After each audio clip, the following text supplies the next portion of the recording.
Hello, everyone. Thanks for coming out. Never would have thought Donkey Kong would have brought a bunch of people here, having me standing here in front of you talking. So thanks for making this a successful first year for this event. So appreciate you coming out. How many of you have not heard of the King of Kong, the movie? I'm assuming most of you are here that you've heard of the movie. Okay.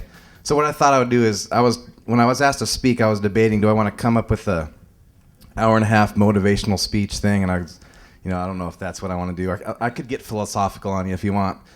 Or if I wanted to treat this like a Donkey Kong 101 college, you got a lecture room here. I don't think I want to bore you that way either.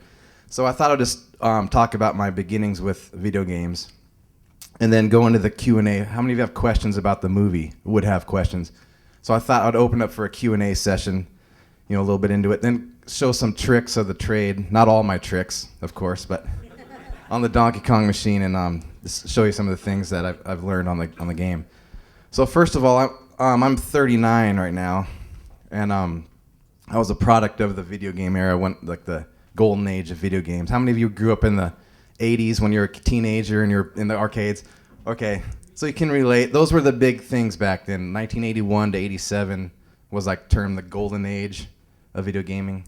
So the first games I encountered was Asteroids and Space Invaders. Any Asteroids fans out there? Okay, great game.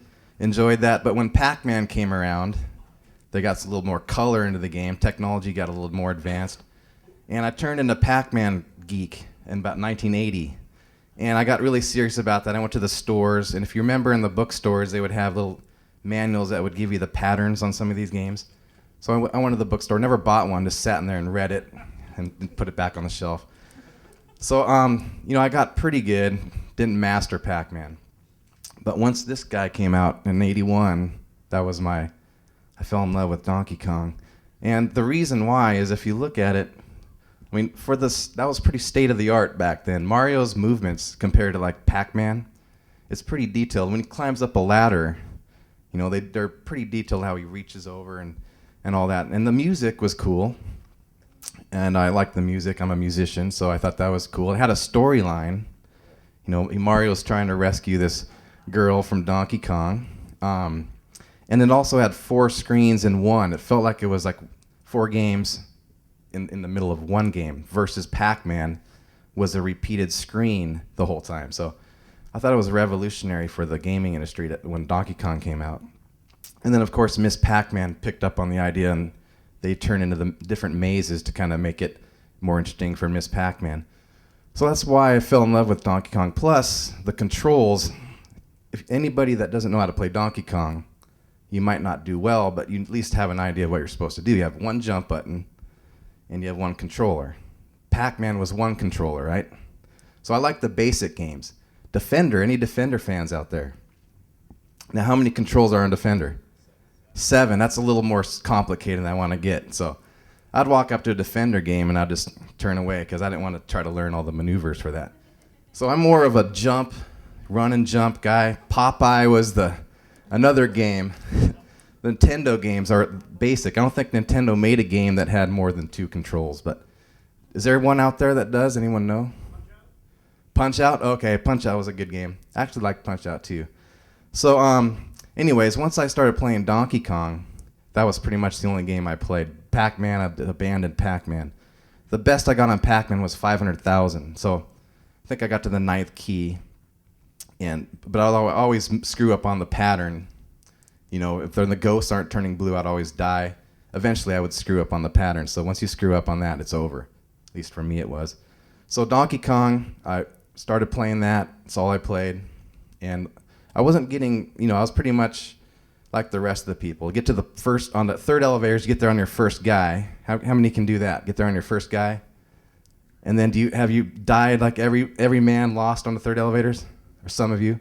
Every once in a while I'd get lucky, get by, and every time you'd get up the ladder without getting hit, I'd go, whoa, did that just happen? It was like one of those kind of things. But that was back in the mid-'80s. And then, my best score was about 200,000, which was pretty good. But I put the game away when I was in high school. It wasn't cool to play video games back like in '87.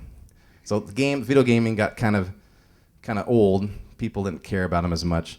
Now, if you've seen The King of Kong, which sounds like most of you have, that screen where Mario dies after about 7 seconds on level 22. And I was like, what the heck just hit me? Because nothing hit me.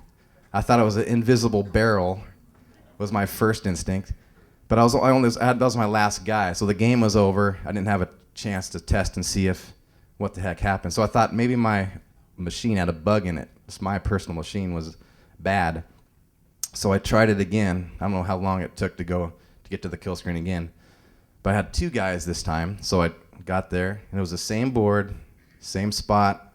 Mario tumbled. And I was like, okay, where's this invisible barrel coming from? So I tried jumping that spot. The next time didn't work. I still died. So I just pretty much was done with the game at that point. I was like, my game has a bug in it. My machine, I'm the only guy on the planet who has this problem with their Donkey Kong. Okay. So I sold the machine. I was a drummer in a band, and I had some Mark McGuire cards. Remember when he broke the record for the home run record? I had some rookie cards, and now they're not worth probably a dime because of the steroids. But back then I had 5 of them, and they were $200 each. So I sold those, sold my Donkey Kong so I could buy a drum set. So that's what I did with my Donkey Kong. I went towards getting a drum set. And then I was always wondering what the world record was, because it seemed like I never knew anybody getting 900,000s. And I was always wondering what the record was, but I never had a way of finding out because the internet really didn't take hold till later on. Because this was back in '90 when I got to the kill screen and didn't really have any idea of what the record was. So I looked it up 10 years later when I was going through this job transition. I got laid off from Boeing. And the movie actually doesn't tell you that I got laid off twice. I got laid off from Boeing, retrained into software testing. So I'm even more of a loser than the movie shows me. And then I got laid off from software testing, and that's where I was looking up online for the high score, and I ran into this. Billy Mitchell had 874,300, and that was like a shot in the arm. I knew I didn't have the world record, but I knew that I could get it. So it was almost like I felt I had the record because I knew I'd beaten the record before. So I told Nicole, she's over here, my wife, I'm going to get a Donkey Kong machine, and I give her a hand for... So she had no idea that fateful day when I bought the Donkey Kong was going to lead to the movie, lead to me being here, all the adventures that she went on with that. So basically, when I bought the machine, it took me probably a week to get the world record again. And the movie had to simplify things. There was a lot of tapes I turned in before the. If you ever did have time on your hands, go to some of these forums, and you'll read up the history of all. It's so complicated. I can't remember the truth of it all anymore, but it's a lot more complicated than the movie. You had to simplify it. The first cut of the movie was 2.5 hours, and a lot of people I would just go right over their head and go, I don't care, get me out of here. So they had to make it, of course, simplified and streamline the story. But I had sent in, got a record. And then that's when the whole controversy started up. As you see in the movie, the people coming to my house, and they didn't break in. The term was used in like an interview, but it wasn't like it was a figuratively break in. They came in and knocked on the door and got in. But so that was just the beginning of the adventures of the King of Kong. When I bought the machine, from there I had no idea what that was leading up to. I was trying to do an innocent score in my garage, and it just turned into this. But it's been fun, to say the least. So I'll just open it up for questions. I don't want to. I have some. I can come up with other stories for you from the questions that you have, but I think I want to turn it over. If anyone has questions about anything from the movie, any video game questions, don't be shy now. Look like my 7th grade class. All right, over. If you have a question, could you please go to one of the microphones? Yeah, we have 2 mics on either side. What year was this that you bought the machine? The first machine or the second one? Second one, 2000? That was about 2000, yeah. And I guess I can elaborate more on that. The first, I bought a Donkey Kong Junior machine. That's why you see the Junior, because I wanted to get 2 machines. I couldn't get 2 machines. Are you kidding me? I was lucky to get 1 machine. And then I called. There was a guy named Scott Brazington. Anyone heard of him? Yeah. So he designed this double Donkey Kong, and I emailed him and I told him I'm going for some world records here. Are your is your double Donkey Kong kit legitimate? Have you changed the code to make the gameplay different? And he said, no. The only thing that's different was the sounds. It has Donkey Kong Jr. sounds. So if you ever listen to Mario walking, it's like the vine climbing of Donkey Kong Jr. So I go, okay, I'm cool with that. So that was a whole nother can of worms that the movie originally got into the double Donkey Kong issue, but when it went over everybody's head, the average viewer would not understand what's this double Donkey Kong. So that's what I wasn't trying. Twin Galaxies think I was trying to get an unfair advantage, cheating by using a double Donkey Kong. But the truth was, I contacted Scott. He said it was a legitimate board, and I only had room for one game, so I bought a Junior and then adapted it into a kit, or adapted the kit and made it a double Donkey Kong. So I wasn't trying to cheat, if anyone thought so. So that was 1990 when I bought the machine. Going back, that was a long answer to your question. Any other questions? Yep, right here. Okay. So the notorious snub scene, right? When you're playing Oh. Donkey Kong and Billy Mitchell comes in, I've seen some interviews after the movie from the director and from Billy. The directors are saying what you see is what you get. That was just a camera angle cut, but for the most part, it was a snub. Billy's saying, well, actually, no, it was a camera trick. I actually talked to him, and they just kind of cut it out. So, what's the truth behind that one? He did not talk to me. Yeah. Now, if you'll hear two things in their stories. One time, I don't know if it was Billy saying this, but Billy was saying that he did talk to me. They edited it out. And another story was saying, well, he did say those words about some guys you don't want to spend too much time with. But he was not talking about me. He was talking about someone else. Right. I don't know. So the truth of it, he circled the venue. I said hi, Billy. He didn't respond, and then his wife was actually kind of more intrigued and actually made a statement about, hey, your name's up on the board, because above the machine, remember his name was on there. Right. And he goes, that's a misprint or something. Just kind of jokingly said, that must be a misprint or something. Right. But, so one more question. So yeah. You kind of talked about the break-in scene, so to speak. One of the discrepancies I saw in the interviews was if they were unannounced, or if you knew that they were actually coming, you just didn't know when, or you were late. Yeah. So did you know that they were coming, or did they just show up surprisingly? Hey, can we get in your garage? Yeah, I had no idea they were coming. I showed up, and I was a little ticked off because I was coming home from work. And I imagine yourself coming home and you see two guys just, if you have, I don't know, something in your garage and they're looking through it. In this case, I had playing my Donkey Kong. And I thought, these guys just walking down the street and looked in and saw like a Donkey Kong and thought this was a neighborhood arcade. That's what I thought. I was like, who are these guys?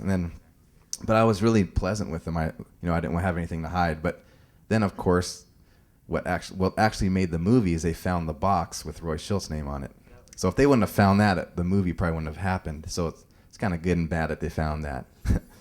So that was kind of like, oh my gosh, they're snooping around the garage, and in the corner they saw this box. So it's kind of funny. Yeah. Or I can. Who was it? Oh, who came over to my house? It was Brian Koo. Koo. Easy now. And then Perry Rogers, who was, and he's a local. He lives in Redmond, but I haven't talked with Perry since then. He was here earlier. Yeah, I would love to talk to Perry. But it was Perry and Brian, and Dwayne Richard couldn't make it. The Canadian, he has the hat, the white hat. I mean, there's stories on, in the film. Dwayne says, Billy asked me to do it, but I couldn't remember. I don't know if you remember all the details about, unless you've seen it maybe 10 times, you might not remember the quote. But then Billy says he never told Dwayne to go, and it's all this he said, she said stuff, but that's what makes it fun, I guess. Yeah, right here. Hey, I heard that Hollywood's going to make a fictionalized version of this movie, which just sounds awful. And I wonder if you know the status of that and what your feelings are about something so perfidious. Yeah, the remake of it. Excuse me, I got a little cough, but yeah, the plans. New Line Cinemas bought the rights to remake it. Had anyone else heard about that? Show of hands. Yeah, it seems like I'm kind of torn. You know, it's like, yeah, like you're saying, that how can you outdo the real deal? But it would be kind of fun to see someone like Greg Kinnear portray you on big screen. Either way, I'm cool with. A lot of my friend who's in the movie, Mike Thompson, in Hollywood, sometimes it can take 10 years for films to get made. So, and then, in one process, somewhere along that process, something goes wrong. The whole movie just gets dumped. So it might not even get made. But the plan is the script's being written, but it's going to be a real tough script because to sell Billy Mitchell in the Hollywood version, people just think it's made up, and it doesn't. So, and a lot of those characters, people won't believe if it's a Hollywood version.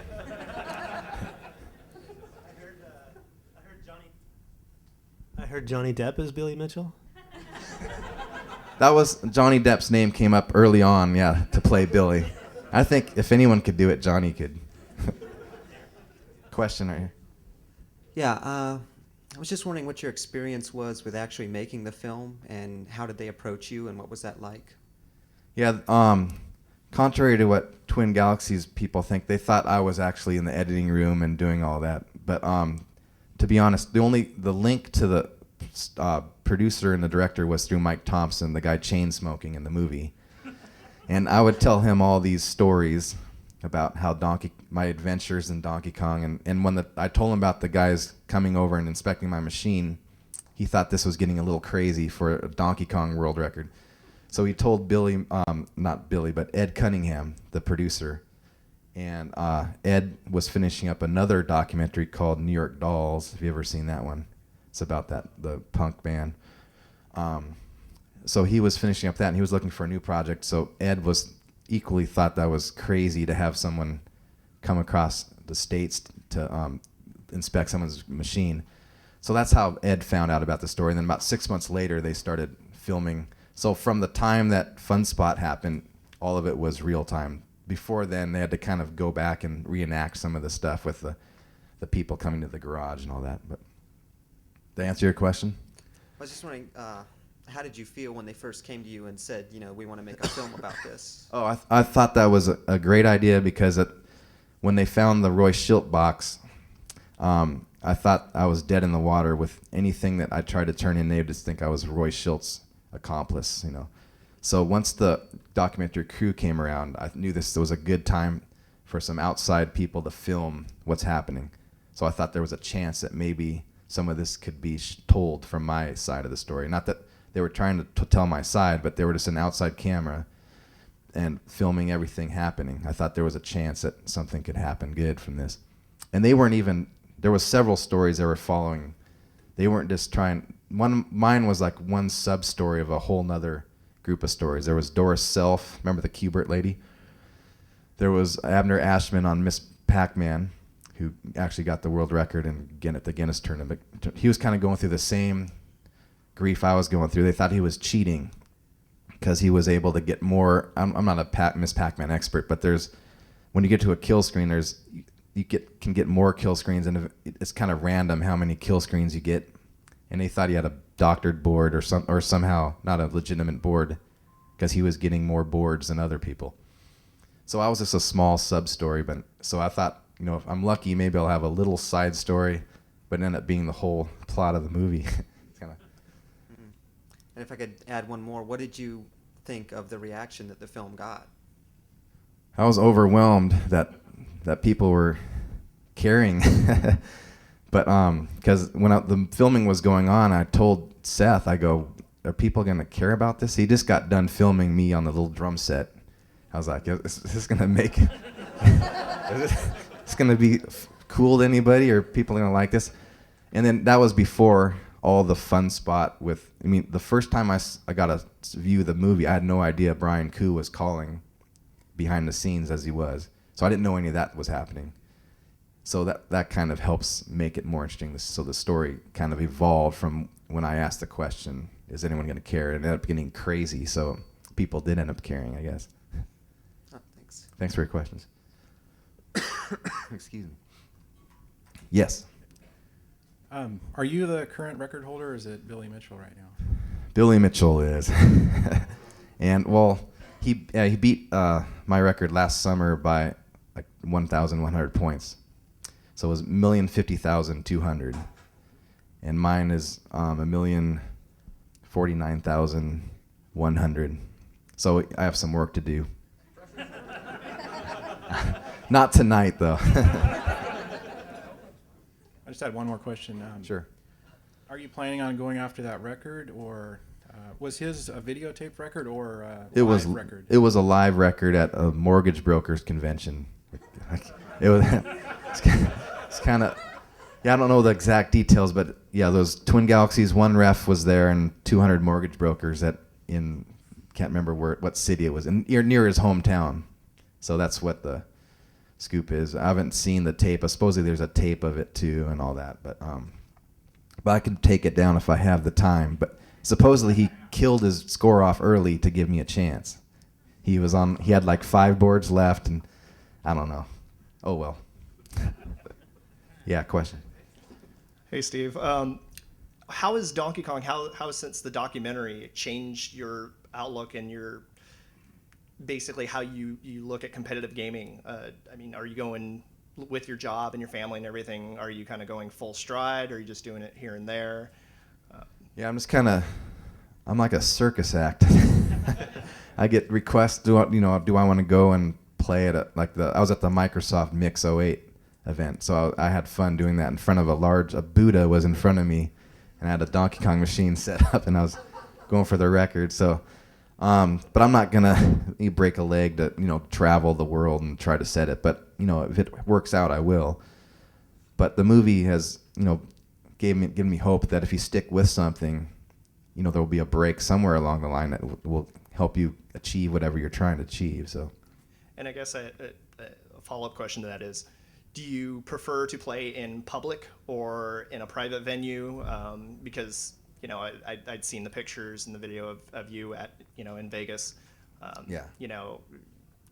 What do you prefer, really? Either way, it's just in public you don't get the luxury of this. If it's not going well, you just can't go inside and go watch TV or something, so you have to kind of stick it out, and you don't have as many attempts, in public.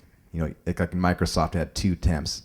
Versus at home, I can go out there, every day for a month. Eventually, I can get the record that way. But they don't allow home videos anymore. That's fine. But you have to have a Twin Galaxies referee now be there. They have to videotape the whole game as well. They have to authenticate the board by testing it before and then after. It's just crazy. That's the only game they allow that on now. It's probably the new Wiebe. It's a Wiebe rule. Yeah. Thanks. Hey, Steve. I was wondering, I'm not much for video games, more of a pinball guy, but since you got a limited number of screens, is there like a finite point set that, like the ultimate score possible, that no one can get a higher score on? Yeah, there's a theoretical maximum. Like with Pac-Man, there's an exact total.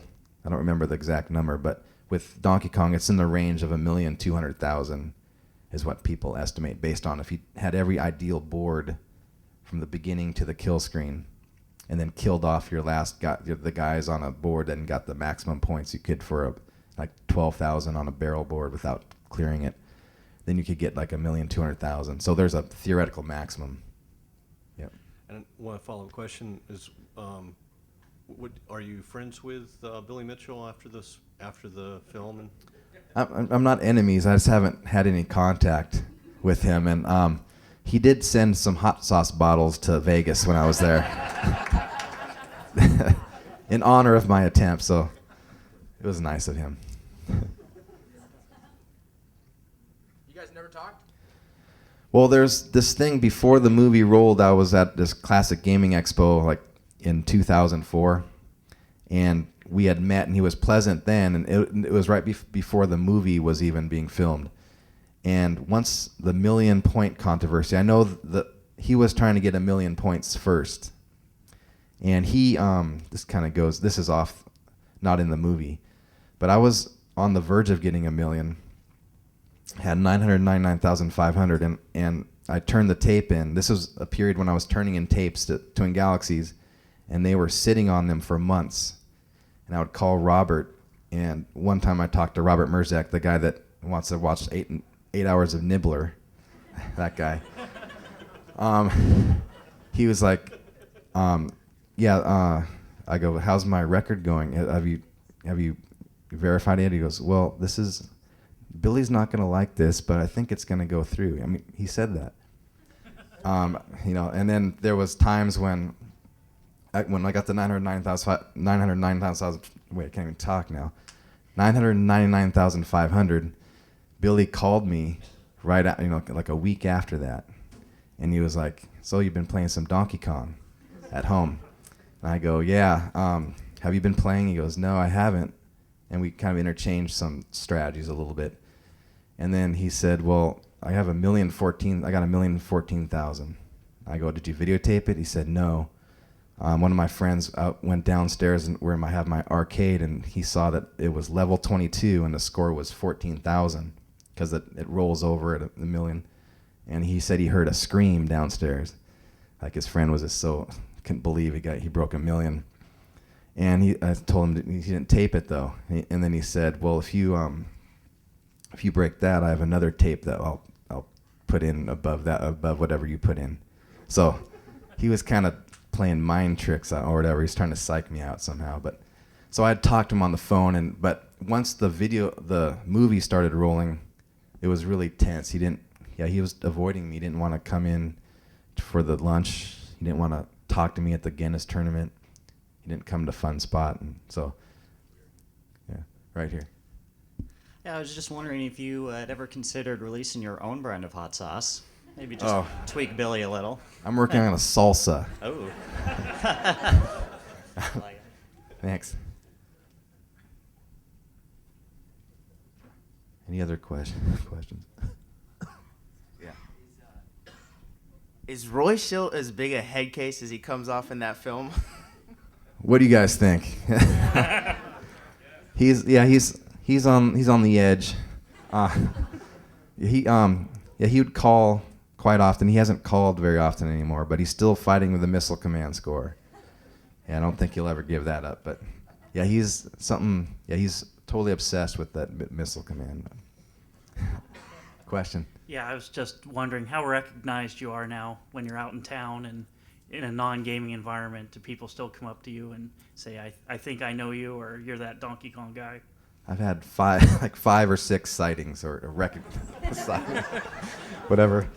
I've been recognized 5 or 6 times, yeah. So it's not like I have to wear a hat and cover up. But it's kind of fun when someone comes up, yeah. Thanks. Thank you.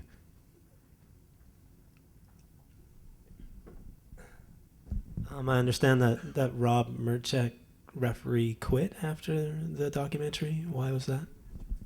Oh yeah, Robert is no longer a referee, Robert Merzak. But I don't know if it wasn't. He'll say it wasn't from what happened at the Fun Spot with when Walter put in the record, and when Robert said it had some skips in it. But I don't know the exact details of why. Had something to do with inside Twin Galaxies, but I don't know the exact details. So I think if you go on the forums as well, Robert will have he's known for these long, if you've ever seen a Robert Merzak post in the forum, he writes probably like 10 paragraphs of, if you're ever bored, again, read up on some of those. Has your garage arcade grown since the movie? Nope, it's grown from 1 to 1. So no, I just have one machine there. Question here.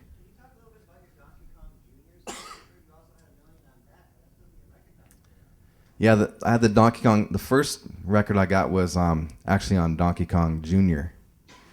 Because I got the Donkey Kong Jr. machine, I bought it, and then I made it into a double Donkey Kong. So I never had mastered Donkey Kong Jr., but I went in I got 100,000 back in the 80s, but I videotaped myself playing and kind of studied game film. That's how I don't know if anyone else has done that playing video games, but I watched slow motion and looked and see what patterns in the birds I saw. And so I got the record. I got over 1 million on Junior, but it was on a double Donkey Kong. So they originally said, okay, the Junior doesn't play differently on double Donkey Kong, but the regular Donkey Kong does. So, okay, I lived with that.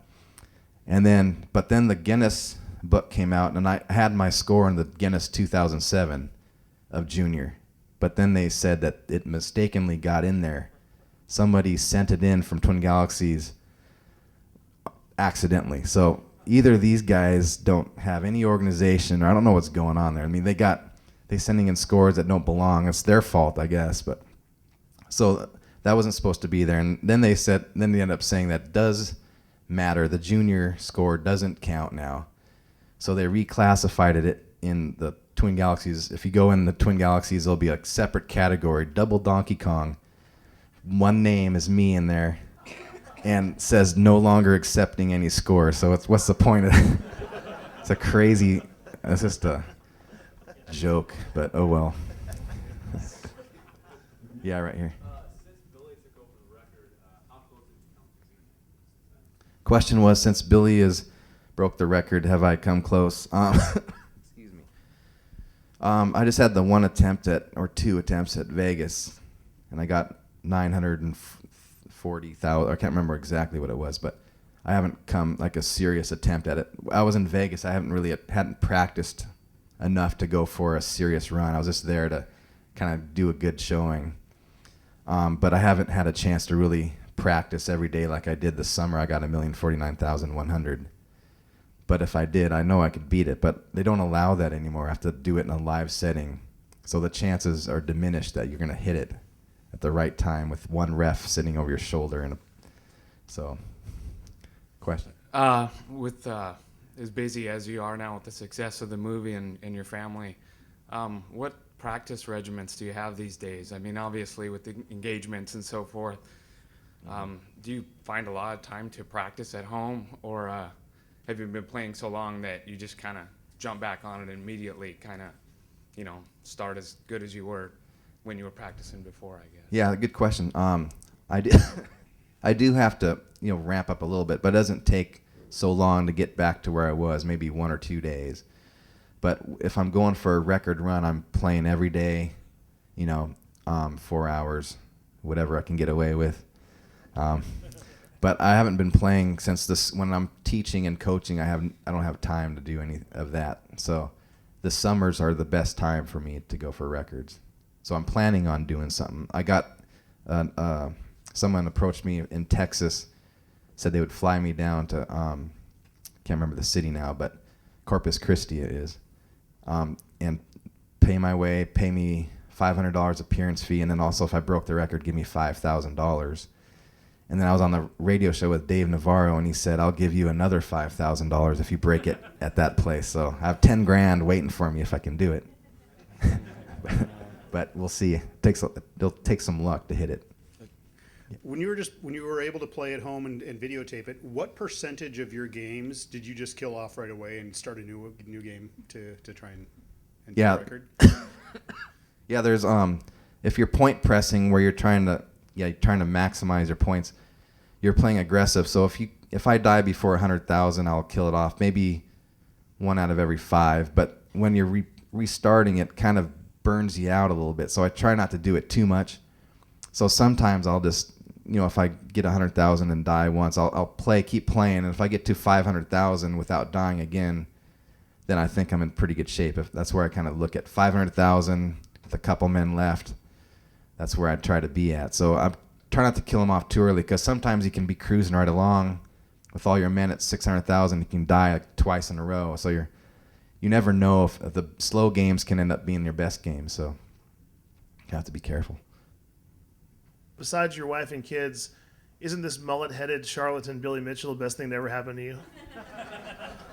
Without Billy, there would be no movie. Yeah, this is a great, having me against him. I think it's a great pairing. Billy's great. I love Billy for that. No, you. I haven't seen the documentary yet, but I will very, very soon. Now, it's like, you know, it seems to be kind of a, you know, an American thing right now with, you know, you guys, you know, Billy and yourself. Now, like, sometimes things can... It's my cue, I guess. No. You know, sometimes things can snowball as, you know, the movie's out and people around the world see. And with the billions of people in the world, do you think maybe there eventually could be some international interest where then there's people all over the world and then all of a sudden it just keeps getting bigger and bigger beyond, I guess, yeah, you know, what's going on? I know what you're saying, yeah. The interest is being renewed with, there's a lot of gamers on Donkey Kong that were good and didn't realize that there's, probably like I didn't realize there was record agency keeping track of these. So people are starting to play Donkey Kong, and there's a couple other guys out there one guy reached the kill screen at Fun Spot this last weekend, Scott Kessler, I think. So he got like 890 some thousand. So there's other people, and then I haven't heard any like international players like Canadian or British guys playing on it, but I know in the United States there's been a lot of players that have been trying to break the record now. So that's great. So obviously you played it originally because you loved it and you bought one because it was your favorite game, and I was just wondering if it's still fun to play after all this, or every time you play it, do you think, you know, there's the pressure of the score, and what other games that you really enjoy playing? And I don't know if you have any pinball experience, but there's a lot of pinball guys here. Just some of your favorites to play still. Yeah, I still enjoy it. It's not something that I go out there specifically to have fun, but when I'm playing it and going for a record, it is enjoyable because I'm trying to push the limits, and I keep this little scoring guide up on the wall that says after every level where I should be to be on pace. So it's kind of cool to be tracking your progress, and keeps it interesting that way. And I played Junior. Donkey Kong Junior is my other game. I haven't played that in a while. There was another. I liked the pinball game. I can't remember the name of it now. The name escapes me. Was it Carnival or something like that? Cyclone was like a roller coaster thing. I love that. It seemed like it didn't. Is that a good game? Or, I mean, I don't know. I'm not a pinball expert, but it seemed like that was fair. It didn't always go down the gutters and all that. Or is it considered an easy game? Does anyone know about the Cyclone? Is a classic? So I thought it was. I remember playing Cyclone and loved that. So if I were to buy a pinball machine, it'd probably be Cyclone. Yeah. So what about video games? What other video games do you like? Galaga. Galaga is a good game. Again, one button, one controller. And the record holder of Galaga is actually in the audience. Andrew, he's looking around. He has a blue shirt there. He's embarrassed, but so he's a local guy too. So Andrew, he has stand up, Andrew. Give him a hand here. So this summer I'm going to teach him how to play Donkey Kong. He's going to teach me how to break his Galaga record, right? Yeah. How long does it take to set a record? About 2.5 hours when you're point pressing. 2 to 2.5. It's like depends. Does Twin Galaxies have a website? Yeah, twingalaxies.com, right? Okay. So check it out.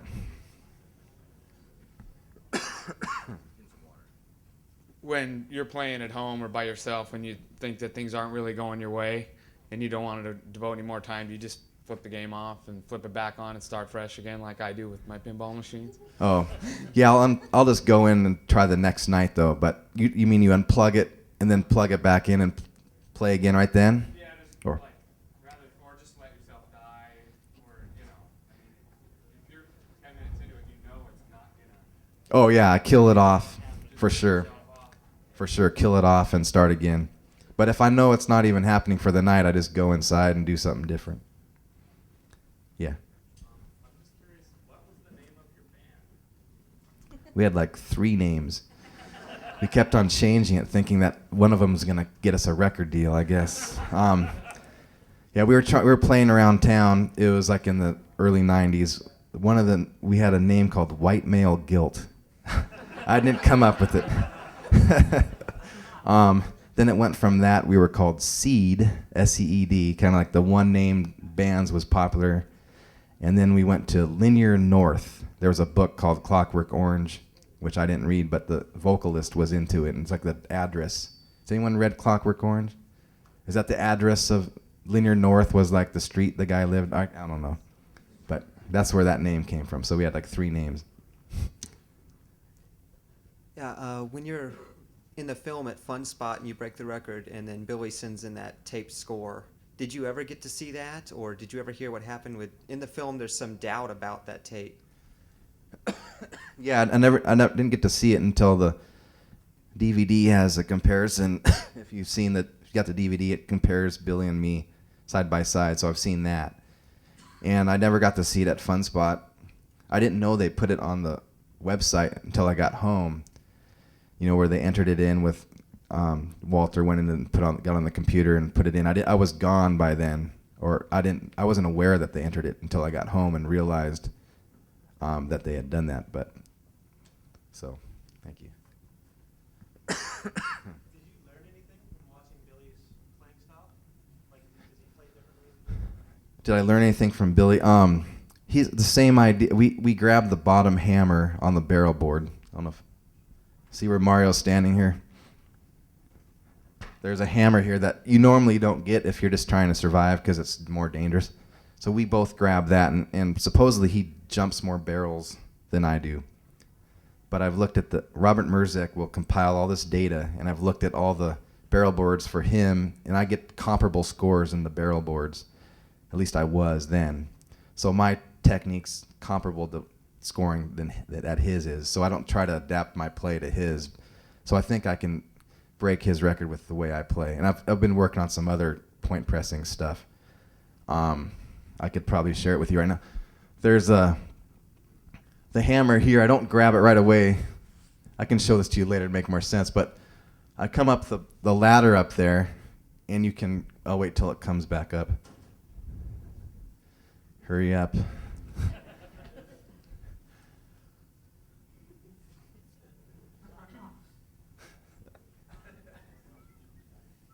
I need like Shaq here to reach up.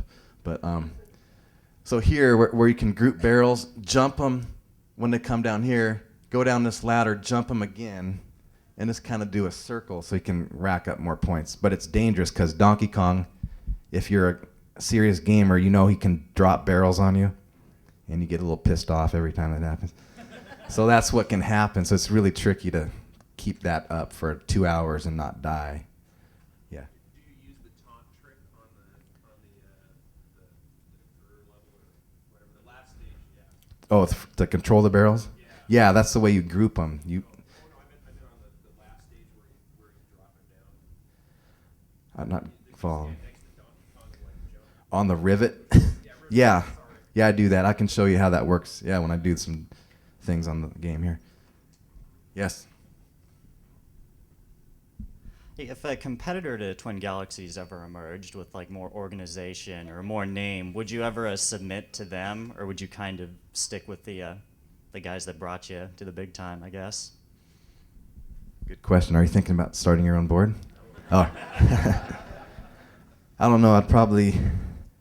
Yeah, that's a good question. Yeah, I wouldn't want to slap, because Twin Galaxies did do a lot for the business, keeping it all those years. So I'd be torn. I probably wouldn't want to be the band leader of starting up a board. But if the public went towards that direction, then if that was the new official board, then I would probably submit there. But I'm not going to lead a charge. I mean, Roy Schilt would lead the charge for that. Anyone else?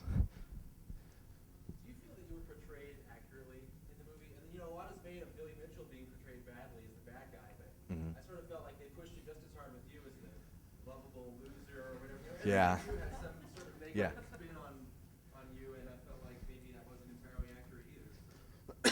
Yeah, they kind of painted the Charlie Brown syndrome. I mean, I had some tough luck, but I've also got a degree and got a mechanical engineering degree, had a job, a family, so I wasn't a loser. But they exaggerated things to make it.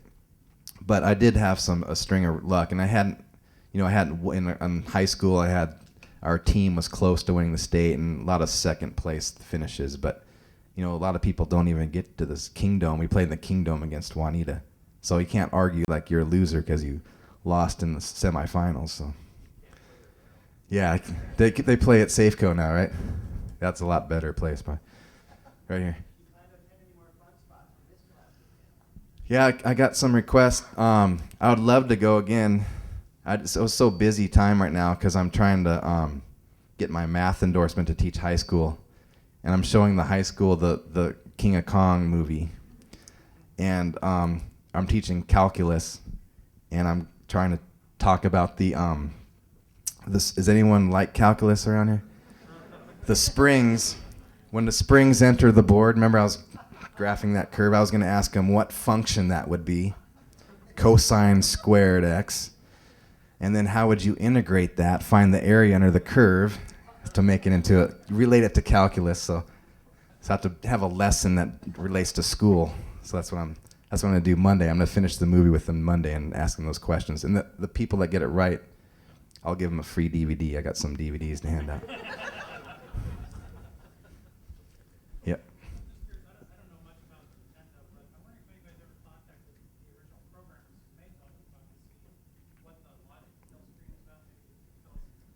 Yeah, the Shigeru Moya, what's his last name? Miyamoto. Yeah, he doesn't. I don't know if anyone's tried to get a hold of him directly, but there's been. I know Billy was a long time ago trying to figure out. Did you guys know about this? And they said they never planned on anybody getting that far into the game. None of their testers had found it. And I guess I don't know where the bug. If you look at the code, if it's something that's hard to catch as you're writing it. But there's been some people nowadays that have written. There's another programmer that's come up with Donkey Kong 2. Can't remember the name of it. It's like a D2. Yeah, and it has. So he knows the code inside out. What's his name? Jeff. Can't remember his last name. Sorry, Jeff. But he's knows the code. He's studied it, and so he would be able to tell you like exactly what line of code the memory runs out on. I don't know how to.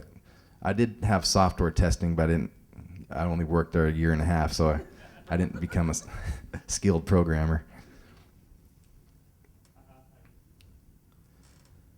But I know the bug's fixable. Yeah. Yeah, Jeff. Yeah.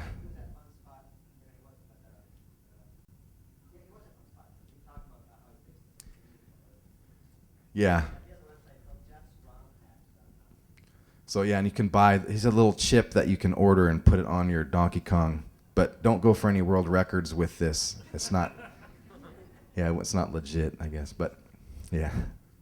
Question. You bought your machine, your Donkey Kong machine in 2000. How many other Donkey Kong game machines have you played on? See, probably the one at Fun Spot, the one at Pompano Beach, a few other ones that I've played, probably like 5. I don't notice a difference. I mean, if it's so transparent, I can't notice it. They claim that there's like a microsecond difference in the timing on Double Donkey Kong. I don't know how they time it with a stopwatch, and how accurate could that be? Oh, you twitch your finger and all. Oh, but so they claim there's like small differences, but and then the randomness of the barrels. Some people think that Fun Spot one was possessed, but it's felt normal. I don't see a big difference. But sometimes if playing a machine, it can have a run of where it seems like it's playing extra hard, and then you just play the next day, and it kind of everything evens out.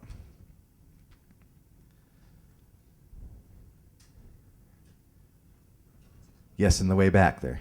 Hey, sorry, I wasn't here earlier. I was just curious. Do you ever play like the Nintendo version, or, like not that one version, but like the NES or the Wii or anything like that? The Wii, I play it in a movie coming up.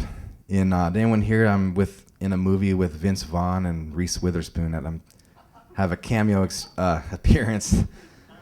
I'm playing Wii Donkey Kong in a chair, and my wife's Kristen Chenoweth, and she's handing me our baby. He's like a year old, and I don't take my eyes off the screen, and I got the kid in my lap, and I'm playing. And people are in front of me. I'm looking, concentrating on the movies on the screen. So that's coming out next November. It's called Four Christmases. So I played a little bit there.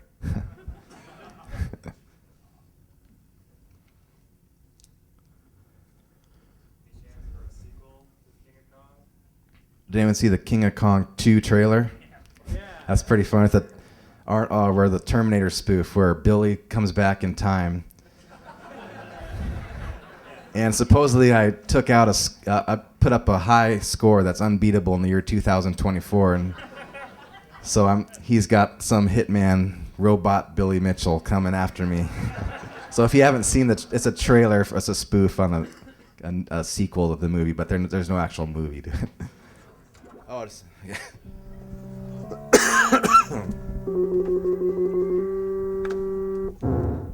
You gonna hold that for 2 hours? Okay.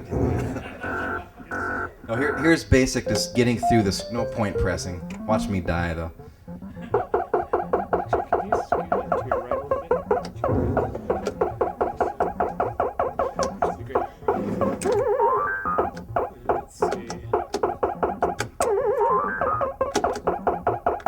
The barrels don't respond as much on the first level.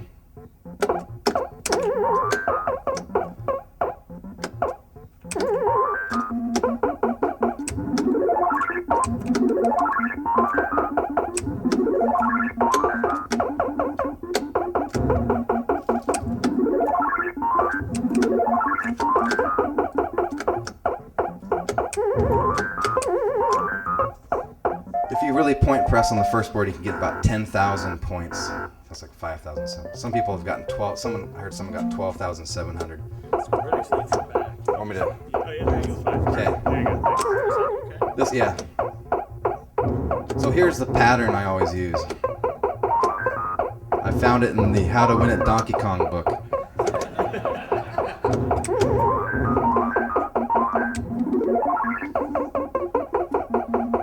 So you don't want to cross this last rivet here until it's necessary, because see, this guy came up, but he'll probably not get the...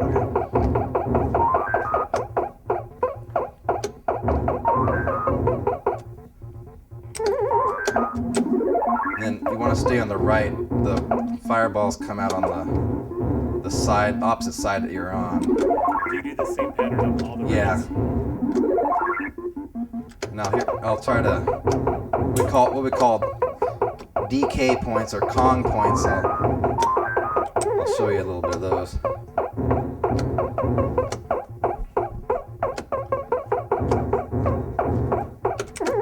So you go next to Donkey Kong, and when you're in the middle of the air, you just move your joystick to the right.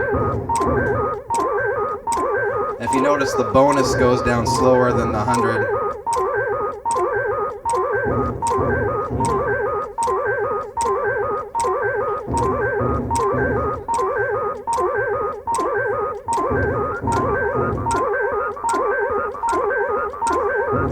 So you can, even though it goes down to 0, you can get a few extra points. As long as this fireball doesn't come up, looks like he's coming up though. But when it goes to 0, you have like 3 seconds, so you can get a few more points.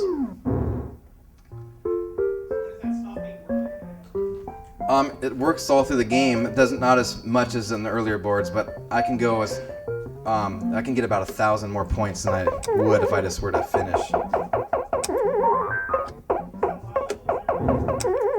Is it legal? Yeah.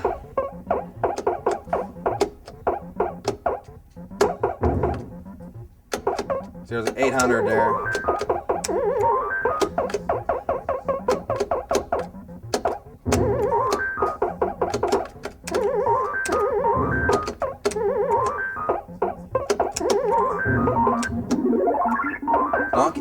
If you're a fan of the game, you know that Donkey Kong's more vicious actually in the earlier boards. He throws those heat seekers at you.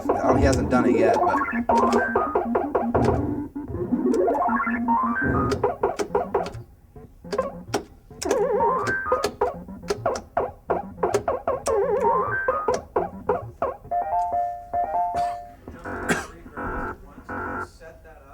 Yeah, you can set that up. But if you notice, it says 800 points, but it only gives you 500. Someone found that. I didn't realize that until like a few months ago. But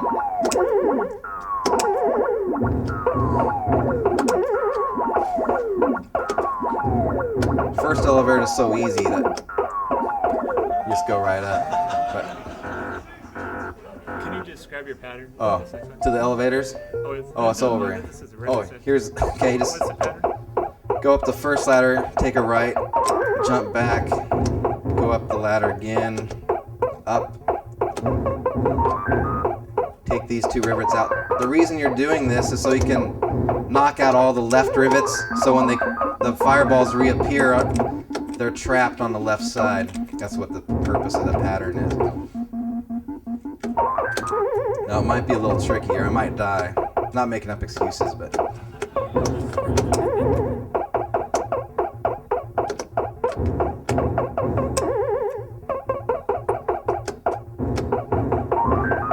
See when they kind of bounce in one place? You can kind of predict their behavior. They're kind of guarding things. Like that one under the hammer. They're going to make it tough on me here. But here I'll just clear the survival mode there to try to get by.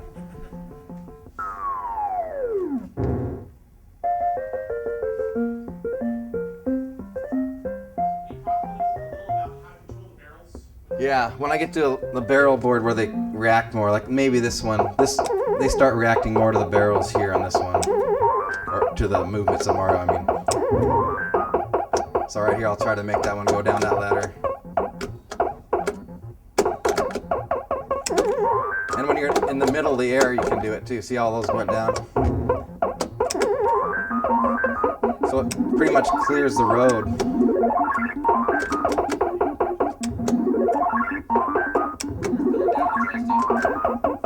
Question? Sorry. How do I make it? Oh, I just move, like if I go like there, see that? I just made a movement towards the ladder. The barrels are they're programmed to kill Mario, right? So if you make a movement, they're gonna try to track Mario's movement and go down the ladder to intercept Mario. Here's where I just jump once. You want all the fireballs to appear on the left side of the screen. And then if you're lucky, that was close.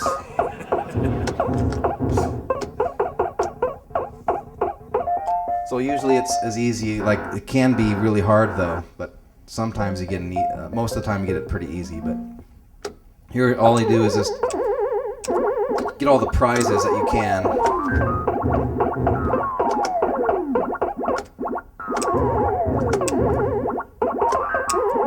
So the main when you're beginning, getting the timing of the elevators is kind of the tricky part.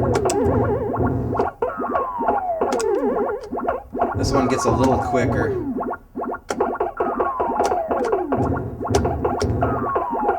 But you don't have to worry about which spring as much. Sometimes you have to retreat, but not very often.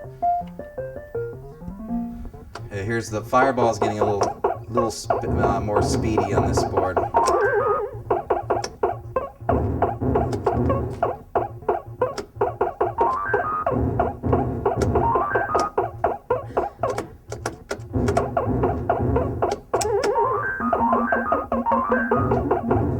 Like I'm gonna have an easier time here. These guys can come down. That's why I wait to go over the last second, because you never know what's gonna happen. I normally try to get the bottom rivet, but that guy was coming up that side, so I had to move up.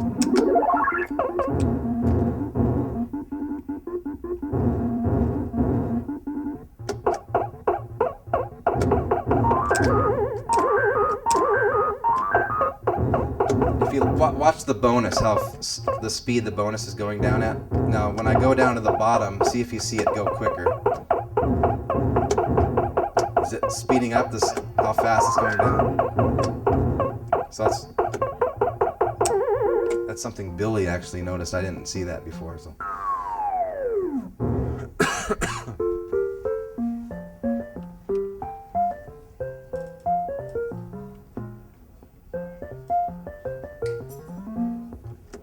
here's where you'll see the barrels. I'm sure Donkey Kong's gonna chuck some at me at this one. He's overdue. He hasn't really thrown anything at me. And you can do it when you're on a ladder even.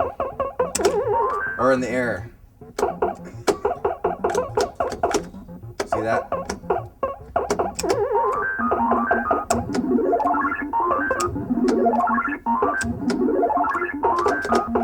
Here's where, when I'm right here, I usually make the barrel go down there so I don't miss it.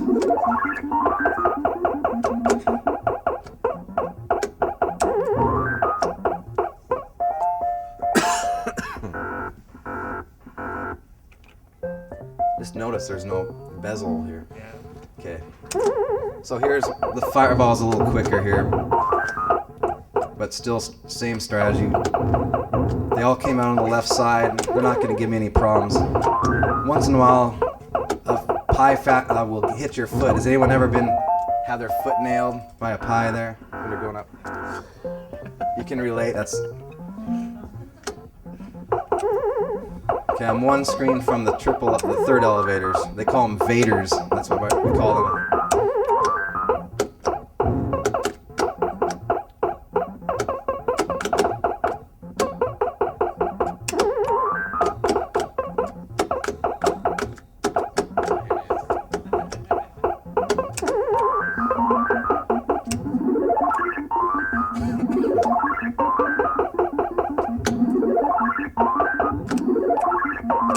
Every once in a while, Donkey Kong will throw one sideways at you on this level.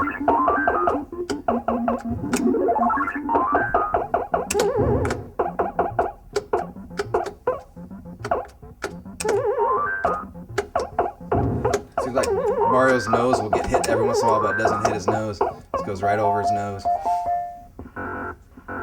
Okay, here's the third elevators.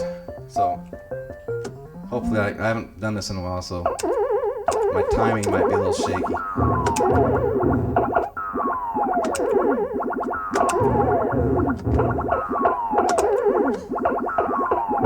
So I wait right here until I have and then I come over to this read. I'm looking for a spring. If you look at the springs, some are coming more towards the edge of the left, on the left, shorter distance from the left. Some are bouncing further to the right. Can you see the difference? Yeah. See where the springs land in front of Donkey Kong? There's ones that land further right. That's the one I'm looking to go on.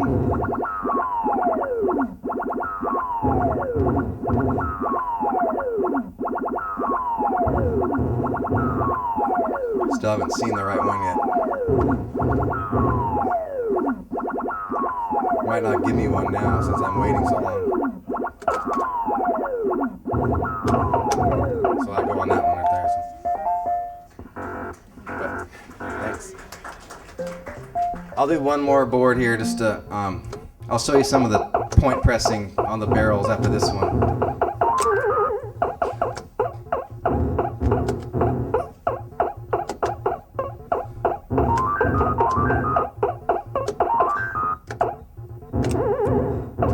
Try to fight the pattern as much as I can. It's so important that I do it.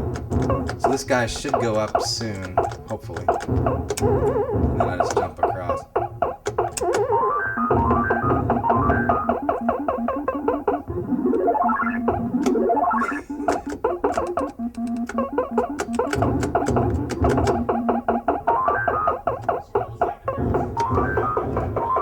Say again? That's what I try to do. I don't know if it works as consistently as the barrels, but I do try to get them to come down. Yeah, like I was trying to bait them down the ladder.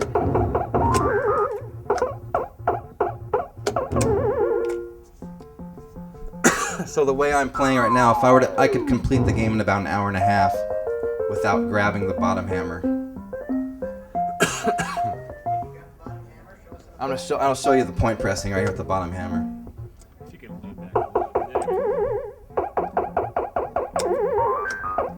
So I usually just camp out right here until I get a whole string of barrels ready to...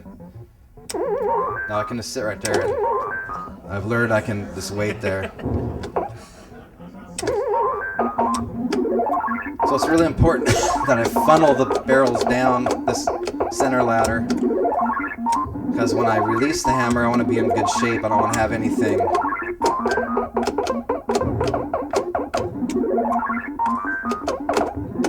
I get one more here. So every time I hit a barrel, I actually press the jump button because you never know when the barrel's gonna.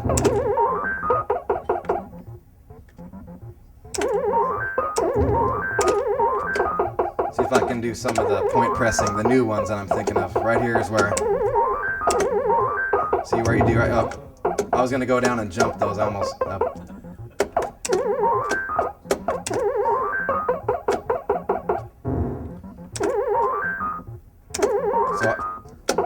So I do that, and try to go down here and jump them again. So you just gotta keep doing that. There's another one. I would go down there again. So you can imagine how long a game would take if you did that all the way through.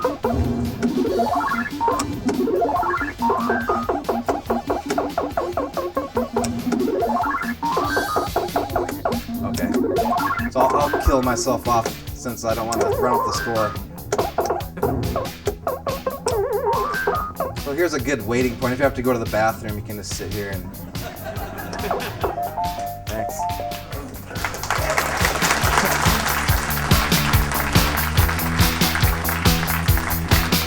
Hey, thanks, guys. I appreciate you guys coming out. You've been a great audience.